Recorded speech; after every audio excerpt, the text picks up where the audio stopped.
குயவன். இந்த உலகத்துல முதல் குயவன் வேலை பார்த்தது யாரு? கர்த்தர் தான். எப்போ? ஆதாம உருவாக்குனது தான் அந்த குயவன். அப்பதான் குயவன் வேலையை ஸ்டார்ட் பண்றார். முதல் குயவன் இந்த பூமியில கர்த்தர் தான். நீங்க ஆதியாகமம் 2:7 வாசித்தீங்கன்னா, மண்ணினால் என்ன செய்தாரா? அவனை உருவாக்கினார். சில ஆங்கில மொழிபெயர்ப்பு டஸ்ட் அப்படின்னு சொல்லப்படும், சில ஆங்கில மொழிபெயர்ப்புல கிளே அப்படின்னே போடப்பட்டிருக்குது. அவனை மண்ணினால் உருவாக்கினார் அப்படின்னு சொல்றத சில ஆங்கில மொழிபெயர்ப்புல களிமண்ணினால் அவன் என்ன செய்தார்? உருவாக்கினார். செம்மண்ல உருவாக்க முடியாது, களிமண்ல தான் அழகா. இன்னைக்கு நிறைய இந்த பிள்ளைங்க விளையாடுறது பார்த்தீங்கன்னா கிளேன்னு சொல்லி விளையாடுங்க. ஆனால் பார்த்தீங்கன்னா பசப்பாக இருக்கும், ஒரு கெமிக்கல் மிக்சிங் பண்ணி இருக்கும். அந்த இருவைக்கு ஏற்றது மாதிரி. இதோடைய தாய் எங்கன்னு பார்த்தீங்கன்னா களிமண் தான். அந்த களிமண்ணை அந்த அளவுக்கு அதை வனைந்து எப்படி ஒரு அழகான பாத்திரம் உருவாக்கலாம். அது போல பரம குயவன், முதல் குயவன் இயேசு ஆதாம் என்கிற முதல் மனிதனை அழகா என்ன செய்தாரு? களிமண்ணில் உருவாக்கினார். அவனை உருவாக்கி தன்னுடைய ஜீவ சுவாசத்தை அவனுக்கு கொடுத்தார். இப்போ ஒரு குயவன் மண்ணை எடுத்து வணைகிறான் அப்படின்னா அந்த மண்ணு மேல சகலவிதமான அதிகாரமும் யாருக்கு இருக்குது? குயவனுக்கு இருக்கு. அந்த களிமண் ஏய், நான் கையில் இருக்குன்னு இஷ்டம் போல வணைஞ்சிடாத, நான் சொல்றபடித்தான் நீ செய்யணும் அப்படின்னு களிமண் சொல்ல முடியுமா? முடியாது. ஒரே களிமண் தான். நீ களிமண் அந்த குயவன் வணையில பார்த்தீங்கன்னா மண்ணை அப்படி எடுத்து வச்சு நல்லா பிசைஞ்சு அப்படியே கொட்டி வச்சிருப்பார். அதுலேருந்து ஒரு பாத்திரம் வணையும் போது என்ன செய்வார்னா கொஞ்சம் பிரிச்சடிச்சு ஒரு பந்து போல உருட்டுவார். பார்த்துருக்கிறீங்களா? நல்லா அப்படி உருட்டி உருட்டி உருட்டி உருட்டி அப்புறம் அந்த சக்கரத்தில் பார்த்தீங்கன்னா நடுவில் அந்த அந்த களிமண் வைக்கிற அந்த அச்சாணி இருக்கும், அது மேலே அப்படி வச்சு சுத்த விட்டு என்ன செய்வார்? எல்லாமே ஒரு உருண்டையாக தான் எடுப்பார். ஆனால் ஒவ்வொரு உருண்டையும் ஒவ்வொரு விதமாக செய்வார்.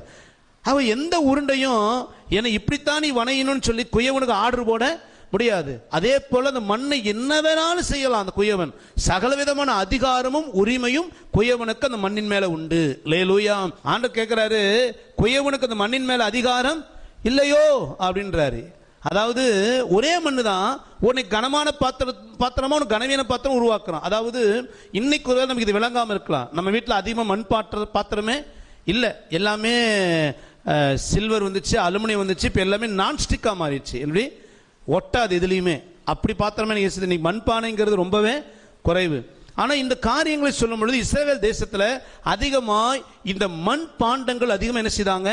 உபயோகப்படுத்தினார்கள். அதில் சில பாத்திரங்கள் பார்த்தீங்கன்னா வீட்டில் அலங்கார பொருட்களாக முக்கியமான வேலை செய்வதற்காக அதே மண்ணினால் செய்யப்பட்ட சில பாத்திரத்தை வச்சிருப்பாங்க வீட்டுக்குள்ள. சில பாத்திரங்களை வெளியில கால் கழுவுறதுக்கும் ஒரு அற்பமான வேலை செய்வதற்கான பாத்திரமாக என்ன செய்திருப்பாங்க? வைத்திருப்பாங்க. ரெண்டும் மண்ணு தான். ஒன்று உள்ள அலங்காரமா இருக்குது, இன்னொன்று வெளியே அலங்கோலமா இருக்கும். ஆனால் இந்த ரெண்டையும் உருவாக்குறது ஒரே குயவன் தான். இப்போ கர்த்தர் சொல்றாரு, ஒரே மண்ணு ஒரே குயவன் ஒரு மண்ணை எடுத்து எல்லாரும் மெச்சிக்கொள்ளுகிற ஒரு பாத்திரமா உருவாக்குறான், இன்னொரு மண்ணை எடுத்து எல்லார் பார்வைக்கும் அற்பமானதா உருவாக்குறான்.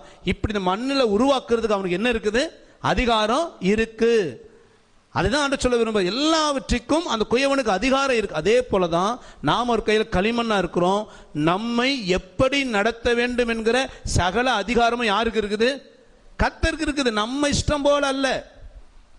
ஆதாம கர்த்தர் உருவாக்குனாரு. உருவாக்கும் பொழுது தலை இப்படி இருக்கணும், 2 காது இருக்கணும், 1 மூக்கு இருக்கணும், 1 வாய் இருக்கணும், 2 கண்ணு இருக்கணும், 2 கை, 2 இதெல்லாம் உருவாக்கணும். யார்கிட்ட ஆலோசனை கேட்டாரு? ஆதாம்கிட்ட கேட்டாரு.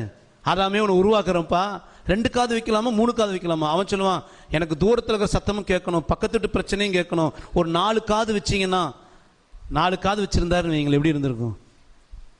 யார்கிட்ட ஒரு ஆலோசனை கேட்கல.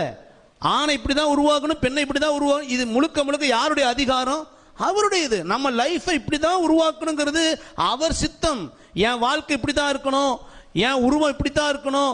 எதையுமே நாம் அவரிடத்துல முறையிடவோ நம்ம விருப்பத்தின்படி நம்ம வணைவதற்கோ நாம் அவரிடம் முறையிட நமக்கு எந்த அதிகாரமுமே இல்லை. நீ ஏசாயா 45:9 வாசித்து பாருங்க. மண் ஓடுக்கு ஒத்தவர்களாய் இருக்கிற நாம அவற்றை போய் நம்ம கேட்க முடியாதான். ஏன் இப்படி என்னை வணைகிறீர்? என் லைஃபை ஏன் இப்படி வைக்கிறீர்? எனக்கு ஏன் இப்படி, எனக்கு ஏன் இந்த வேலை, எனக்கு ஏன் இந்த இடம்? சில பேர் சொல்லுவாங்க, நான் போய் இந்த குடும்பத்தில் பிறந்தேன் பாரு. சொல்றோமா இல்லைங்களா? எனக்கு போய் இது பொண்டாட்டியே வாய்ச்சு பாரு, போய் இந்த ஆளுக்கு நான் மனைவி ஆனம் பாரு. நிறைய நேரங்களில் நாம் என்ன செய்யறோம்? என் லைஃப் இப்படி இருந்தா நல்லா இருக்குமே, இப்படி இருந்தா நல்லா இருக்குமே, இப்படி இருந்தா தான் நல்லா இருக்கும்னு அவருக்கு தெரிஞ்சுதான் அப்படி வச்சிருக்கிறார். அல்லேலூயா, அல்லேலூயா.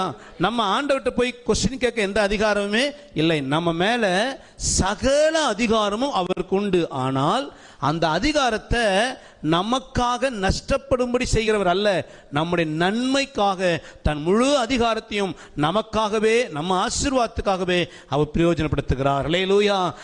அவர் இஷ்டம் போல வணைந்தாலும் நமக்கு தீமை செய்யும்படியான ஒரு வாழ்க்கையை அவர் உருவாக்குறது இல்லை. நம்ம எல்லாவற்றிலையும் நன்மை எதிர்பார்க்கிற நல்ல தெய்வம் நம்ம ஆண்டவர் இயேசு. அல்லேலூயா. ஆக ஒன்றை புரிந்து கொள்ளுங்க, நம்ம வாழ்க்கை கர்த்தர் கையிலே இருக்கிறது. நமக்கு அதினதின் காலத்தில் அவர்தான் காரியத்தை நேர்த்தியா செய்கிறார். அது நம்ம பார்வைக்கு சில நேரத்தை தீமையா தெரிந்தாலும், என் வாழ்க்கையில கர்த்தர் தப்பு செய்துட்டார் என்று அல்லது கர்த்தனுக்கு ஏது செய்தார் என்று நாம் அவரிடத்துல முறையிடுவதற்கு எந்த அதிகாரமுமே இல்லை. ஆண்டவர் இடத்துல சொல்லுவாரு, கண்ணை உண்டாக்கினது யார் தான்? நான் தான். குருடனை படைத்தது யார் தான்? நான் தான். ரெண்டு பேர் ஒருவர் சந்திக்கிறார்கள். ஒருத்த பார்வை உள்ளவனா இருக்கிறான், ஒருத்த குருடனா இருக்கிறான். ரெண்டு பேரையும் படைச்சது யாரு? யாருங்க படைச்சது? நல்ல பார்வை இருக்கிற நம்மளையெல்லாம் கர்த்தர் படைச்சாரு, குருடர்களையெல்லாம் சாத்தான் படைச்சான். அப்படியா? இல்ல, ரெண்டு பேரையும் கர்த்தர் படைச்சார். ரெண்டு பேரும் ஒருவர் சந்திக்கிறார்கள். கண்ணோடு இருக்கிறவன் பெருமை பாராட்டுறதுக்கு இடம் இல்ல, குருடா இருக்கிறவன் கர்த்தரை முறையிடுவதற்கு காரியம் இல்லை. ஏன்னா இவர்களை இப்படி உருவாக்க வேண்டும் என்கிற சித்தம், அதிகாரம் கர்த்தருடையது. அவரை கேள்வி கேட்க நமக்கு எந்த தாற்பயம், அதிகாரமும் உரிமையும் இல்லை. அல்லேலூயா.